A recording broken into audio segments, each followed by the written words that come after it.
An interesting story of Chinese intimidation coming out of our neighbor to the north, Nepal. Sandwiched between India and China, Nepal, we have seen many times gives in to pressure from the Chinese, but it can't get as brazen as that.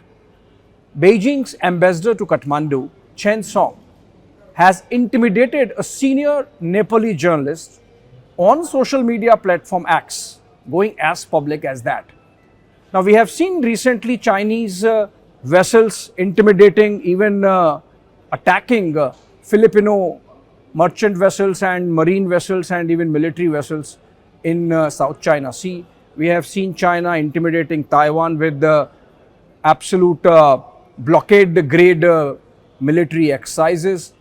And we have seen, of course, China in a standoff with India in Ladakh. But this is height of brazenness, this is height of wolf warrior diplomacy, where when chief editor of Taksar News in Kathmandu, Gajendra Buddhathoki, he posted on social media platform X that China was charging 5% interest rate instead of 2% for building the Pokhara International Airport. Chinese ambassador got back at him in absolutely intimidating tone, saying that the journalist should apologize and his backers should apologize or take back the words. Not to take it lying down, Buddhathoki came out with the evidence of what he was saying, which was a document from the budget of Nepal, where he showed that the Chinese were actually charging 5% interest rate and Nepal is paying and has still to pay about 2,000 crore rupees against the loan that the Chinese gave, or based on the loan on which the Chinese built the Pokhara International Airport.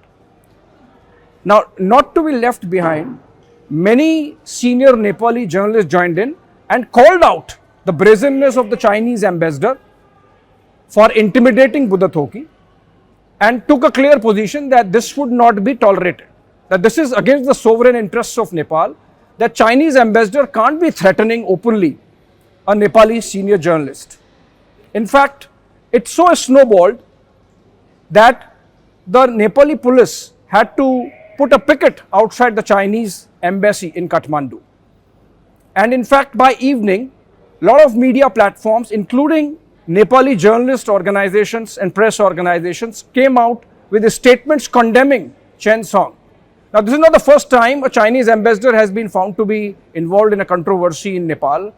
In fact, Song's predecessor, Hu Yankee, was openly seen hobnobbing with senior Nepali politicians, even interfering in government formation, alliance making, etc. So that a government amenable to the interest of Beijing was there in Kathmandu. So that kind of brazen wolf warrior diplomacy continues. But then journalist Gajendra Buddhathoki has shown that while the Nepali government might blink, and it might have, because by late evening, most of the reports about this exchange between Song and Buddhathoki were taken off Nepali media platforms. In fact, even the press statements were taken off. Obviously, must have been done at the behest of the government in Kathmandu. But then Buddhathoki is not backing down, and he has, as I said, came out with the evidence that Nepal was actually paying 5% interest rate. We have seen how Chinese loans have played havoc with the Sri Lankan economy, almost sinking it and actually sinking it. And we have seen how Chinese loans to Pakistan will make sure that Pakistan never rises and stands on its feet. We have seen the Belt and Road Initiative doing that to at least half a dozen nations. In fact, Italy in Europe realized it and pulled out of the BRI last year.